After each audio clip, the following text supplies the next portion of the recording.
নমস্কাৰ ই কক্সালে স্বাগতম ছাত্ৰ ছাত্ৰীসকল মই জ্যোতি দা আৰম্ভ কৰিব ওলাইছো আজিৰ ভিডিঅ'টি আজি আমি পঢ়িম আমাৰ ষষ্ঠমান শ্ৰেণীত থকা ভূগোল খণ্ডৰ ৫ম নম্বৰ পাঠ ভাৰতৰ পৰিচয় আৰু ভৌগোলিক বৈশিষ্ট্যৰ ৫ নম্বৰ অংশটো এইটো অংশত আমাৰ ভাৰতৰ ভূপ্ৰাকৃতিক বিভাগৰ দুটা বিভাগৰ কথা আলোচনা কৰিম যোৱা অংশত আমি ভাৰতৰ দাক্ষিণাত্য মালভূমি অঞ্চল তাৰ পিছত উপকূলীয় অঞ্চলৰ বিষয়ে পঢ়িছিলো তোমালোকে ভিডিঅটো চাইছানে অলপ হলেও বুজিছা বুলি আশা ৰাখিছো আহাচোন এইটো ভিডিঅ আৰম্ভ কৰো আমি আজি মৰুভূমি অঞ্চলৰ বিষয়ে আলোচনা কৰিব ওলাইছো ভাৰতৰ মৰুভূমি অঞ্চল উত্তৰ পশ্চিম দিশত অৱস্থিত হয় ঠিক আছে এই মৰুভূমি অঞ্চলটো উত্তৰ পশ্চিম দিশত অৱস্থিত আছে মানে পশ্চিমৰ ফালে অৱস্থিত হৈ আছে এই অঞ্চল ৰাজস্থানৰ থৰ মৰুভূমিৰ পৰা পাকিস্তানলৈকে বিয়পি আছে এই অঞ্চল হৈছে ৰাজস্থানৰ থৰ মৰুভূমি আৰু ই আমাৰ কাষতে লাগি থকা দেশ পাকিস্তানলৈকে বিস্তৃত হৈ আছে ঠিক আছে এই অঞ্চল প্ৰায় 2 লাখ বৰ্গ কিলোমিটাৰ আগুৰি আছে গতিকে বহুত ডাঙৰ এটা এৰিয়া হয় এয়া হৈছে 2 লাখ বৰ্গ কিলোমিটাৰ আগুৰি আছে একেবাৰে ৰাজস্থানৰ পৰা পাকিস্তানলৈকে ঠিক আছে থৰ মৰুভূমি গুজৰাটৰ হাৰিয়ানা আৰু পাঞ্জাবৰ কিছু অংশলৈ বিস্তৃত হৈ আছে ঠিক আছে থৰ মৰুভূমি ক'ত আছে গুজৰাট হাৰিয়ানা আৰু পাঞ্জাব গতিকে 4খন ৰাজ্যত ই আছে ই হৈছে ৰাজস্থান গুজৰাট হাৰিয়ানা আৰু পাঞ্জাবৰ কিছু অংশলৈ বিস্তৃত হৈ আছে এতিয়া তোমালোকে কাষতে এখন মানচিত্ৰ দেখা পাইছা মোৰ এই মানচিত্ৰখনত আমি থৰ মৰুভূমিখন ক'ত আছে চাওঁ আহা থৰ মৰুভূমিখন হৈছে এইখন ৰাজস্থানত আছে আৰু এই ৰাজস্থানৰ লগতে হাৰিয়ানা আৰু পাঞ্জাবলৈকে বিয়পি আছে আৰু এইখিনি হৈছে গুজৰাটলৈকে বিয়পি আছে মূল আছে ৰাজস্থানৰ পৰা গুজৰাট হাৰিয়ানা আৰু পাঞ্জাবলৈকে বিয়পি আছে ইফালে আমাৰ আন এখন দেশ আছে সেইখন হৈছে পাকিস্তানৰ ক'ত আছে পাকিস্তানতো পাঞ্জাব বুলি এখন ৰাজ্য আছে আৰু সিন্ধুলৈকে বিয়পি আছে ঠিক আছে বুজি পাইছা নিশ্চয় এইটো হৈছে উত্তৰ পশ্চিম দিশত থৰ মৰুভূমিখন আছে বা মৰুভূমি অঞ্চল আছে ভাৰতৰ মৰুভূমি অঞ্চল অকল এইখিনি জেগাতে আছে উত্তৰ পশ্চিম দিশত আছে গতিকে ভূপ্ৰাকৃতিক বিভাগৰ ভিতৰত এই মৰুভূমি অঞ্চলটো আমি ক'ত পালো উত্তৰ পশ্চিম দিশৰ ফালে পালো হ'ব এই মৰুভূমিৰ পৰা পূবে আৰাৱলী পৰ্বতমালা আৰু পশ্চিমে সুলেমান পৰ্বত আছে গতিকে এই মৰুভূমিৰ পূবে আছে আৰাৱলী পৰ্বত আৰু পশ্চিমে আছে সুলেমান পৰ্বত ঠিক আছে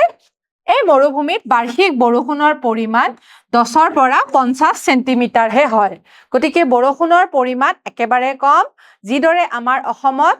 200কে তলৰ পাই সেন্টিমিটাৰ সেই দৰে মৰুভূমি অঞ্চলত কিন্তু 10 পৰা 50 সেন্টিমিটাৰ হে বৰষুণ হয় গতিকে বৰষুণৰ পৰিমাণ একেবাৰে কম সেই কাৰণে সেই অঞ্চলত বৰষুণ হোৱা দেখা নাযায় লুনি হল থৰ মৰুভূমিৰ একমাত্ৰ নদী গতিকে লুনি নদী হৈছে থৰ মৰুভূমিৰ একমাত্ৰ নদী এখনেই নদী আছে সেইখন হৈছে লুনি মনত ৰাখিব চেষ্টা কৰিবা মৰুভূমি অঞ্চল যি আছে আমাৰ ভাৰতত তাতে থৰ মৰুভূমিখন হৈছে আমাৰ প্ৰধান মৰুভূমি আৰু প্ৰধান মৰুভূমিখনে লুনি হৈছে একমাত্ৰ নদী হ'ব এই অঞ্চলৰ সুকীয়া প্ৰাকৃতিক আৰু সাংস্কৃতিক বৈশিষ্ট্য আছে গতিকে এই অঞ্চলৰ এটা সুকীয়া প্ৰাকৃতিক অঞ্চল আছে আৰু সাংস্কৃতিক বৈশিষ্ট্য আছে প্ৰাকৃতিক বুলি কোৱাৰ লগে লগে তাৰে যিখিনি বৈশিষ্ট্য আছে সেইখিনি ভাৰতৰ অন্য দেশৰ লগত বা অন্য ভূপ্ৰাকৃতিক বিভাগবিলাকৰ লগত নিমিলে ঠিক আছে তাৰে গছবোৰ বেলেগ ধৰণৰ হয় তাৰে মাটিবিলাক বেলেগ ধৰণৰ হয় ঠিক আছে বালিয়া মাটি হয় গতিকে এয়া অঞ্চলৰ কথা কৈছে যে প্ৰাকৃতিক আৰু সাংস্কৃতিক বৈশিষ্ট্য বেলেগ ধৰণৰ হয় ঠিক আছে এই অঞ্চলৰ জয়সলমাৰ যোধপুৰ বিকানেৰ আদি চহৰ পৰ্যটনৰ প্ৰধান স্থান গতিকে জয়সলমেৰ যোধপুৰ বিকানেৰ এইকেইখন হৈছে ৰাজস্থানৰ পৰ্যটনৰ প্ৰধান স্থান হ'ব এই থৰ মৰুভূমিত ঊণ সূতা উৎপাদন কৰা হয় থৰ মৰুভূমিত খেতিটো নহয়ে কিন্তু তাতে ঊণ সূতা উৎপাদন কৰা হয় ঠিক আছে ঊণৰ সূতা উৎপাদন কৰা হয় ইয়াত জিপসাম আৰু ফসফৰাছ ঠিক আছে জিপসাম আৰু ফসফৰাছ প্ৰচুৰ পৰিমাণে খনিজ পদাৰ্থ পোৱা যায় আৰু এই জিপসাম আৰু ফসফৰাছ ক'ত ব্যৱহাৰ হয় জানানে আমাৰ যে ঘৰত যে আমি সিমেন্ট ব্যৱহাৰ কৰো সেই সিমেন্ট বনাবৰ কাৰণে এই জিপসাম আৰু ফসফৰাছ ব্যৱহাৰ কৰা হয়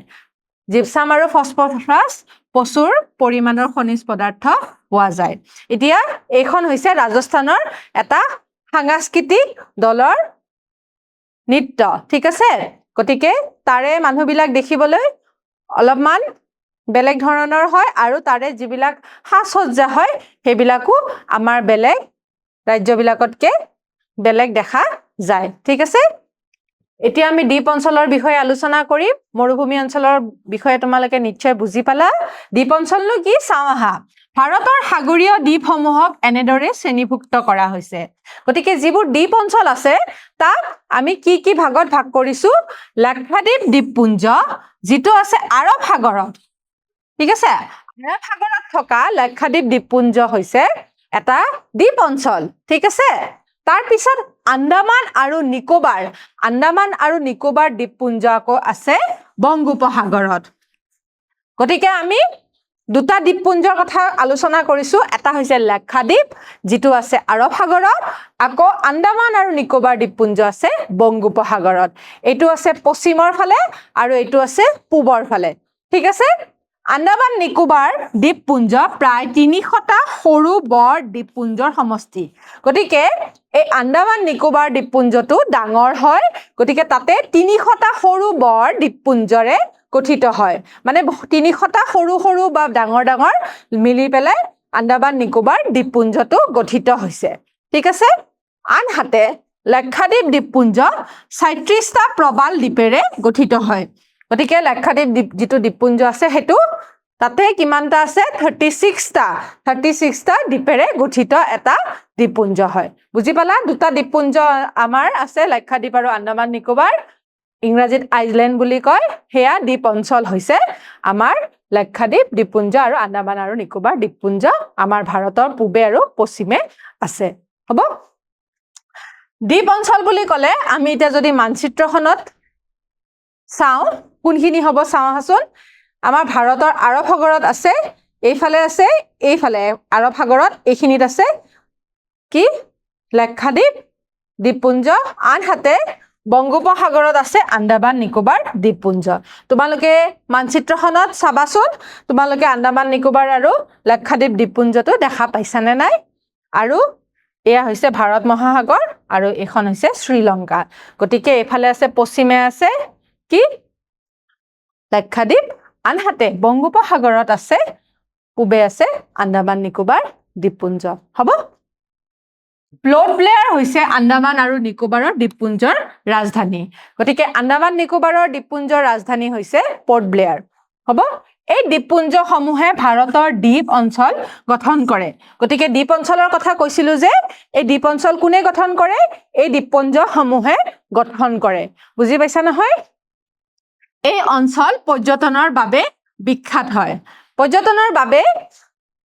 যিবোৰ দ্বীপপুঞ্জ আছে সেইবোৰ বিখ্যাত হয় কাৰণ তাৰে প্ৰাকৃতিক অৱস্থা বিৰাট ধুনীয়া হয় সাগৰ আছে চাৰিওফালে হয় নে নহয় আৰু তাৰে প্ৰাকৃতিক অৱস্থাবিলাক ভাল হয় ইয়াৰে স্বচ্ছ নীলা পানী বিচিত্ৰ সাগৰীয় জীৱ আৰু থলুৱা লোকসকলৰ সংস্কৃতি পৰ্যটকৰ বাবে আকৰ্ষণীয় হয় গতিকে তাতে কি পোৱা যায় স্বচ্ছ নীলা পানী সাগৰৰ স্বচ্ছ নীলা পানী বিচিত্ৰ সাগৰীয় জীৱ পোৱা যায় গতিকে দ্বীপ অঞ্চলৰ কাষতে যেহেতু সাগৰ আছে সাগৰত বিচিত্ৰ সাগৰীয় জীৱ পোৱা যায় আৰু তাৰে যিবিলাক থলুৱা লোক হয় সেইবিলাক অলপ বেলেগ হয় ভাৰতৰ লগত একেবাৰে নিমিলে গতিকে তাৰে যিখিনি দ্বীপপুঞ্জৰ লোক হয় থলুৱা লোক হয় যদিও ভাৰতীয় হয় তেওঁলোকৰ সংস্কৃতিটো সম্পূৰ্ণ বেলেগ হয় ঠিক আছে তাৰে আমি চিত্ৰ এটা চাম বাৰু এতিয়া তোমালোকে এই চিত্ৰত দেখা পাইছা যে আন্দামান নিকোবাৰ দ্বীপপুঞ্জ আৰু লাক্ষাদ্বীপ দ্বীপপুঞ্জটো কেনেকুৱা হয় গতিকে এই দুখন হৈছে আন্দামান নিকোবাৰ দ্বীপপুঞ্জ আৰু লাক্ষাদ্বীপ দ্বীপপুঞ্জৰ চিত্ৰ দেখিছা নহয় সাগৰ একেবাৰে চাৰিওফালে আছে আৰু মাজতে আছে দ্বীপটো হ'ব এতিয়া পৰ্যটনস্থলী কি আছে বাৰু দীঘলীপুৰ স্বৰাজ দ্বীপ শহীদ দ্বীপ ৰনগড় কাৰ নিকোবাৰ গ্ৰেট নিকোবাৰ এইবিলাক হৈছে আন্দামান নিকোবাৰ আৰু লাক্ষাদ্বীপৰ পৰ্যটনস্থলী হ'ব জাতি জনগোষ্ঠী হিচাপে আন্দামানত আন্দামানিজ লোক আছে ওংগে আছে জাৰুৱা আছে সেন্টিনেলেছ লোকে বসবাস কৰে গতিকে এইবিলাক হৈছে সেই দ্বীপপুঞ্জত থকা কিছুমান জাতি বা জনগোষ্ঠী গতিকে তাৰে যিখিনি জনগোষ্ঠীয় লোক আছে সেইবিলাকৰ ভিতৰত যিটো জাৰুৱা লোক আছে সেই জাৰুৱা লোকৰ এখন চিত্ৰ ইয়াতে দিয়া হৈছে দেখিছানে তেওঁলোক আমাৰ ভাৰতত থকা বসবাস কৰা লোকসকলৰ দৰে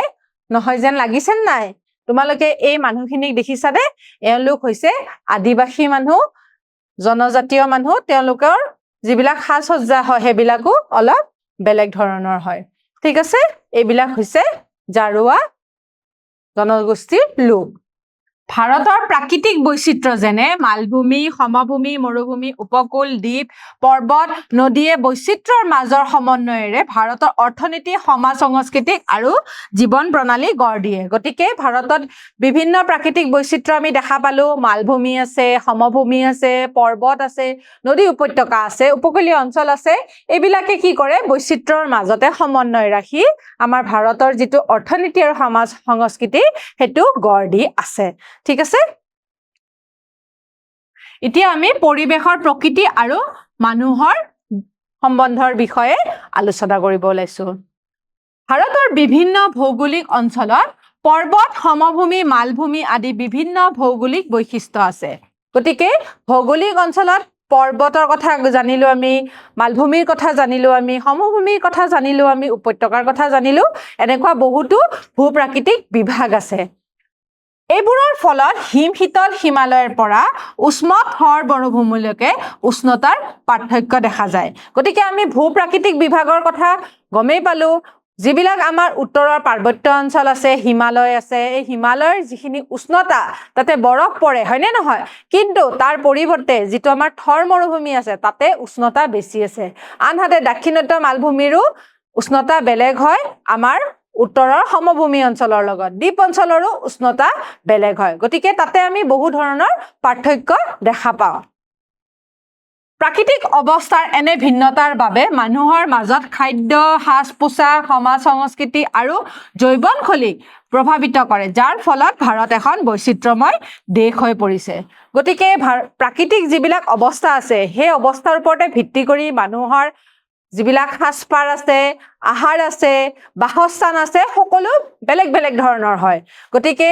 আমাৰ অসমত যিটো খাদ্যাভ্যাস আমি পালন কৰি আহিছো ধৰা আমি ভাত খাওঁ হেতু পাঞ্জাব বা হাৰিয়ানাত তাতে ৰুটি চলে গতিকে তাৰে খাদ্যাভ্যাস বেলেগ আমাৰ মানুহে মেখেলা চাদৰ পিন্ধে তাৰে মানুহে হয়তো বেলেগ কাপোৰ পিন্ধে ঠিক সেইদৰে আমি আদিবাসীসকলৰ কথাও গম পালো তাৰে সাজ-সজ্জাবিলাকো বেলেগ ধৰণৰ হয় হেয়া হৈছে প্ৰাকৃতিক অৱস্থাৰ ওপৰত নিৰ্ভৰ কৰিয়ে তেওঁলোকে সেই সাজ-সজ্জা বা খাদ্যাভ্যাস লৈছে তাৰে বাসস্থান বিলাকো বেলেগ আমাৰ ইয়াতে যিটো বাসস্থান আছে হেতু পাঞ্জাব হাৰিয়ানা বা দাক্ষিণাত্য মালভূমিত থকা তামিলনাডু কেৰালা তাৰে ঘৰবিলাকৰ লগত নিমিলে ঠিক সেইদৰে জম্মু কাশ্মীৰত থকা যিটো ঘৰ সেই ঘৰটো বা দ্বীপ অঞ্চলত থকা ঘৰটোৰ লগত কোনো সামঞ্জস্য দেখা নাযায় পাৰ্থক্য বহুত থাকে কাৰণ ভূপ্ৰাকৃতিক বিভাগে হৈছে ইয়াৰ প্ৰধান কাৰণ গতিকে এইবিলাকে কি কৰিছে আমাৰ ভাৰতখনক বিভিন্ন বৈচিত্ৰ্যময় পৰিবেশ কৰি তুলিছে গতিকে ইয়াতে এখন চিত্ৰ দেখাই পাইছো আমাৰ অসমত ধৰা আমি ভাত খাওঁ ঠিক সেইদৰে পাঞ্জাব হৰিয়ানাত ৰুটি চলে আকৌ দাক্ষিণাত্যৰ ফালে নাৰিকল তেলৰ ব্যৱহাৰ হয় গতিকে এয়া হৈছে স্থান ভিত্তিক হিচাপে কিছুমান পৰিৱৰ্তন বুজি পাইছা নহয় তোমালোকে এতিয়া একোটা প্ৰাকৃতিক অৱস্থাৰ লগত মিলি থাকি সুচল জীৱন যাপন কৰিবলৈ মানুহে নিজক প্ৰস্তুত কৰি লয় ইয়াক আমি পৰিবেশৰ লগত মিলি যোৱা বুলি কওঁ গতিকে আমি ভূপ্ৰাকৃতিক বিভাগৰ লগত আমাৰ পৰিবেশৰ লগত আমি মিলি গৈছো পৰিৱেশৰ সুৰক্ষাৰ বাবে মানুহ আৰু প্ৰকৃতিৰ মাজত সুষম সম্পৰ্কৰ প্ৰয়োজন আছে। ভাৰতৰ দৰে ঘন জনবসতিপূৰ্ণ দেশত প্ৰাকৃতিক সম্পদৰ সঠিক ব্যৱহাৰ আৰু সজাগতাৰ জৰিয়তে প্ৰকৃতিৰ সৈতে সমন্বয় সম্ভৱপৰ হয়। গতিকে যিবোৰ আমাৰ প্ৰাকৃতিক সম্পদ আছে, যিহেতু আমাৰ ভাৰতবৰ্ষখন এখন জনবহুল দেশ, ইয়াতে জনবসতি বহুত বেছি, মানুহ বহুত আছে, জনসংখ্যা বহুত বেছি, সেইটো কাৰণে যিমানবিলাক আমাৰ প্ৰাকৃতিক সম্পদ আছে তাৰে উচিত ব্যৱহাৰ কৰি আমাৰ ভৱিষ্যতটো আমি সুচল কৰিব লাগিব। গতিকে এই প্ৰকৃতিৰ লগত আমি সমন্বয় কিদৰে স্থাপন কৰিব পাৰোঁ? যেতিয়া আমি ইয়াৰে প্ৰাকৃতিক সম্পদবিলাকৰ সৎ ব্যৱহাৰ কৰিব পাৰোঁ। হ'ব? এতিয়া আমি এই পাঠটোৰ এটা আলোকপাত লওঁ আহা। ৰিভাইজ কৰি দিওঁ। ভাৰতৰ আমি ৰাজনীতিক বিভাগ আৰু ভূ-প্ৰাকৃতিক বিভাগৰ বিষয়ে আলোচনা কৰিছিলোঁ। ৰাজনীতিক বিভাগত কি আছিলে মনত আছেনে? ভাৰতৰ চাৰিসীমা, ৰাজ্য আৰু কেন্দ্ৰীয় শাসিত অঞ্চল। ঠিক আছে? 28খন আমাৰ ৰাজ্য আছে, 8খন আমাৰ কেন্দ্ৰীয় শাসিত অঞ্চল আছে। চাৰিসীমাৰ কথা আমি আলোচনা কৰিছিলোঁ, উত্তৰ, দক্ষিণ, পূব, পশ্চিম, উত্তৰ, পূব, পশ্চিম বা সেইবিলাকৰ বিষয়ে আমি গম পাইছিলোঁ। ভূ-প্ৰাকৃতিক বিভাগত আমি 6টা বিভাগ পাইছিলোঁ। কি কি আছিলে? উত্তৰৰ পাৰ্বত্য অঞ্চল, উত্তৰৰ সমভূমি অঞ্চল, দাক্ষিণাত্য মালভূমি অঞ্চল, উপকূলীয় নিম্নভূমি অঞ্চল, মৰুভূমি আৰু দ্বীপ অঞ্চল। গতিকে এই প্ৰাকৃতিক বিভাগবিলাক কোনবিলাক অঞ্চলত পৰে সেই বিষয়েও আমি গম পাইছিলোঁ। আশা ৰাখিছোঁ তোমালোকে বুজি পাইছা। এতিয়া আমি দুটামান প্ৰশ্ন চাওঁ আহা। আন্দামান নিকোবাৰ দ্বীপপুঞ্জ প্ৰায় ডেৰটা সৰু বৰ দ্বীপপুঞ্জৰ সমষ্টি হয়। গতিকে কেইটা আছিলে? আমি দুটা অপশ্যন পাইছিলোঁ, এটা হৈছে 300টা, এটা হৈছিলে 37টা। 37টা হৈছে লাক্ষাদ্বীপ দ্বীপপুঞ্জৰ সমষ্টি আৰু আন্দামান নিকোবাৰ দ্বীপপুঞ্জ প্ৰায় 300টা সৰু বৰ দ্বীপপুঞ্জৰ সমষ্টি হয়। ঠিক আছে? 2 নম্বৰ প্ৰশ্নটো চাওঁচোন। জিপচাম আৰু ফছফৰাছ কোনটো অঞ্চলত বেছিকে পোৱা যায়? ইয়াতে দুটা অপশ্যন আছে। কি কি? উপকূলীয় নিম্নভূমি অঞ্চলত আৰু আনটো হৈছে মৰুভূমি অঞ্চলত। আমি জানো জিপচাম আৰু ফছফৰাছ আমাৰ যিবিলাক ঘৰ নিৰ্মাণৰ কাৰণে ব্যৱহাৰ কৰা হয়, যিবিলাক চিমেণ্ট আছে, প্লাষ্টাৰ কৰা হয় ঘৰত, ৱালত, সেইবিলাকৰ কাৰণে জিপচাম আৰু ফছফৰাছ ব্যৱহাৰ কৰা হয়। আৰু এইবিলাক সাধাৰণতে মৰুভূমি অঞ্চলতহে পোৱা যায়, উপকূলীয় নিম্নভূমি অঞ্চলত নাপায়। গতিকে ইয়াৰ উত্তৰটো হৈছে মৰুভূমি অঞ্চল। গতিকে ছাত্ৰ-ছাত্ৰীসকল, আজি আমি দ্বীপ অঞ্চল, মৰুভূমি অঞ্চলৰ বিষয়ে গম পালোঁ। আমাৰ পাঠটো ইমানতে অন্ত পৰিলে। অহা ক্লাছত আমি পাঠভিত্তিক অনুশীলনীৰ প্ৰশ্নসমূহ আলোচনা কৰিম। আশা ৰাখিছোঁ তোমালোকে বুজি পাইছা। আকৌ নতুন এটা ভিডিঅ'ত লগ পোৱাৰ আশাৰে আজিলৈ সামৰিছোঁ। নমস্কাৰ।